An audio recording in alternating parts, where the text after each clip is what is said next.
Hello सनाम को जोहार गे सनाम को सगुन दाराम ना दसुनेश्वर यूट्यूब चैनल रे नॉय पे नेल कान वा दो जड़ी बूटी रान तैयारों कना पे नेल दाड़े कना नो दो चेक कना मेनते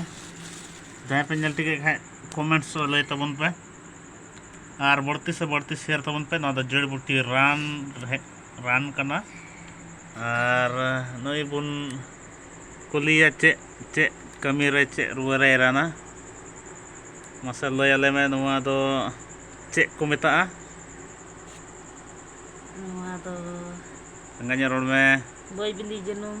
boy bindi ko meta ma peda hor jel pe ona do boy bindi kana kathai चे kana tebe oh ranggai ni kana boy bindi to bang ranggai ni ko meta ranggai ni janum jo kana ter korana khu karon rukarana ar noe ade moche get edai oy kati kati putkul kain lo kana ना तो रंगाई नहीं जन्म जो कना और ना तो खू कारण रुकोराना जहाँ अड़ी खे खे रजले खले आयु समय को खूगा उनकान को हड़ कुल किना और नवा तो गेट कतेम चिकाया भुजिया चे लका ने आलू को भुजिया लका चटनी चे का चटनी दो ना रिज लेमे कुमता चटनी दो उतु चटनी दो चे का लिया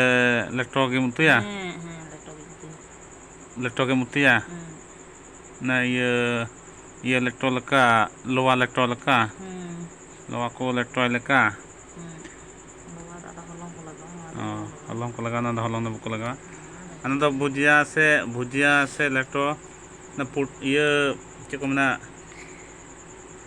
लोवा जो को उतुई लका लेटको उतुया और ना दो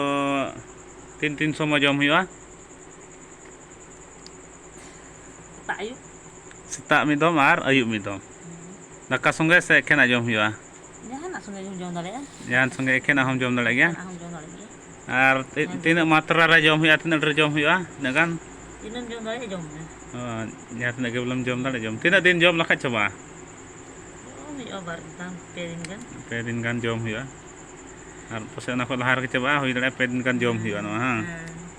अच्छा और तीन होड़ पे नवा गे पे चैनल रे दया करते सब्सक्राइब तो उन पे तीन होड़ नवा गे जड़ी बूटी रान पे अंचम केदा चित पे जहां को पे आड़े पासे रे पे घर रन कुकु एका नका उनका व्यवस्था टंडी को बहड़ को जामुआ और नवा दो अगु कते उनका के भुजिया बना तो उन पे और सेता और आयुब बार खाइ पे दिन गान जम चुके पे ना खु दो बोले छबा मान खान नवा नेल लगित ते अड़ी जोहार सरहा बढ़ती से बढ़ती शेयर तबन पे जेमन ढेर से ढेर हर नका खु थो वही तो खु ना नका खु रे दर मसे खुले मिदम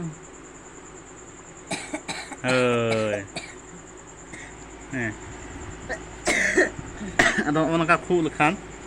खु कारण रे रानोआ बोले अदो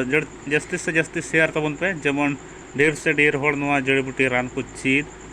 और बेगर डॉक्टर सेन तगी अब ओड़ा कोरेगे को रान तैयार करते अब नोकान खु कारण खन बन बंचाव दाड़े मानखान लाइक तबन पे कुसिया कन खाते और शेयर तबन पे और जहाँ पे नवा के खान दया करते सब्सक्राइब दो अलपे हिड़ी तबना मानखान नेल कते जोहार।